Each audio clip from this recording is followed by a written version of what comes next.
ഒരു മാസം മുമ്പ് വ്ളാത്താങ്കര പള്ളിയിലെ ഒരു കൂട്ടം ചെറുപ്പക്കാർ 75 സെയിൻസിനെ ലൈവായിട്ട് പ്രസൻറ്റ് ചെയ്തു. ഞാൻ ഇന്നിപ്പോൾ അത് പറഞ്ഞിട്ടുണ്ട്. അന്നത് കണ്ടപ്പോൾ എൻ്റെ തലയിൽ സ്ട്രൈക്ക് ചെയ്തൊരു കാര്യം, കയറി വന്ന ഒരു വിശുദ്ധൻ്റെ മുഖത്ത് പോലും ചിരി ഉണ്ടായില്ല. അപ്പം ഞാൻ ഓർത്ത് ഇത്ര ഗൗരവം പിടിച്ച് കാണിക്കണം എന്തിനാ, അവർ ചിരിച്ചിട്ടുണ്ടാവില്ലേ.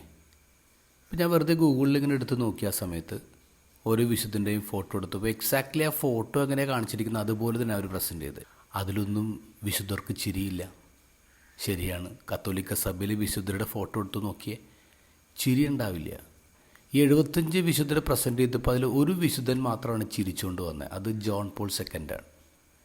ഇപ്പോൾ ജോൺ പോൾ സെക്കൻഡ് ഫോട്ടോ കണ്ടാൽ നമുക്കറിയാം, ജോൺ പോൾ സെക്കൻഡ് ഇങ്ങനെ ഇറുകി അടച്ച കണ്ണുകളും നുണക്കുഴിയിലുള്ള കവിളുകളും ചിരിയോടുകൂടിയാണ് നമ്മൾ ആ വിശുദ്ധനെ കാണുക. അപ്പോൾ ആ വിശുദ്ധനെ മാത്രം ഒരു ചിരിച്ചുകൊണ്ട് അവർ അവതരിപ്പിക്കുകയാണ്. ഈ വരുന്ന ഞായറാഴ്ച കത്തോലിക്ക സഭയിലേക്ക് ഒരു പുതിയ വിശുദ്ധൻ വരാണ്, കാർലോ അക്യൂറ്റീസ്. 15 വയസ്സേ ഉള്ളൂ. ഈ വിശുദ്ധൻ്റെ ഫോട്ടോ നോക്കിക്കോ, ജീൻസും ടീഷർട്ടും ലാപ്ടോപ്പൊക്കെ വെച്ചിട്ട് ചിരിച്ചുകൊണ്ട് നിൽക്കുന്ന വളരെ ഫ്രീക്കായിട്ടൊരു പയ്യൻ്റെ രൂപമാണ് കാണുന്നത്. ഇതൊരു മാറ്റമാണ് ശരിക്കും. പല മതങ്ങളുടെ സ്പിരിച്വാലിറ്റിയിൽ ചിരിയില്ല. യഹൂദ മതത്തിൻ്റെ സമയത്ത് അങ്ങനെ ആയിരുന്നു, ചിരിയില്ല. അവർ ഫാസ്റ്റിങ്, ഭയങ്കര ഗൗരവമായിട്ടുള്ള നിയമങ്ങൾ അങ്ങനെ നടക്കുന്ന സമയത്താണ് ഈശോയുടെ ഒരു ഗ്രൂപ്പ് വരുന്നത്. ഈശോയുടെ ശിഷ്യന്മാരെല്ലാവരും കൂടി ഇങ്ങനെ കെട്ടിവെച്ച് ലോകത്തിൽ നിന്ന് മാറ്റി നിർത്തി കുറേ നിയമങ്ങളൊക്കെ കൊടുത്ത് അങ്ങനെയല്ല ഈശോരെ വളർത്തിയത്, അങ്ങനെയല്ല ഈശോരെ കൊണ്ട് നടന്നത്. ഈശോ അവരെയും കൊണ്ട് തെരുവുകളിൽ നടക്കുന്നു, വിരുന്നുകളിൽ പങ്കെടുക്കുന്നു, വീഞ്ഞു കുടിക്കുന്നു, ഭക്ഷണം കഴിക്കുന്നു, ഹാപ്പിയായിട്ട് തുള്ളിച്ചാടി നടക്കുകയാണ്.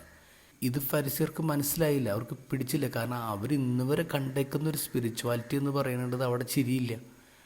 പക്ഷേ ഈശോ പറഞ്ഞ് ഇപ്പോൾ ചിരിക്കേണ്ട സമയമല്ല, ഇത് ഹണിമൂൺ ടൈമല്ലെന്ന് ഈശോ പറയാം. എന്നിട്ട് 2 എക്സാമ്പിൾ കൂടെ കൊടുക്കുകയാണ്. പുതിയ വസ്ത്രത്തിൻ്റെയും പുതിയ വീഞ്ഞ് കൊടുത്തിൻ്റെയും പുതിയ വീഞ്ഞിൻ്റെയൊക്കെ എക്സാമ്പിൾ കൊടുക്കുകയാണ്. ഈശോ സ്പിരിച്വാലിറ്റിയുടെ ബോറൻ മുഖത്തെ മാറ്റിയിട്ട് ഒരു ഹാപ്പി ഫേസാക്കി. പക്ഷെ നമ്മളിത് എന്താ ചെയ്തുകൊണ്ടിരിക്കുന്നത്?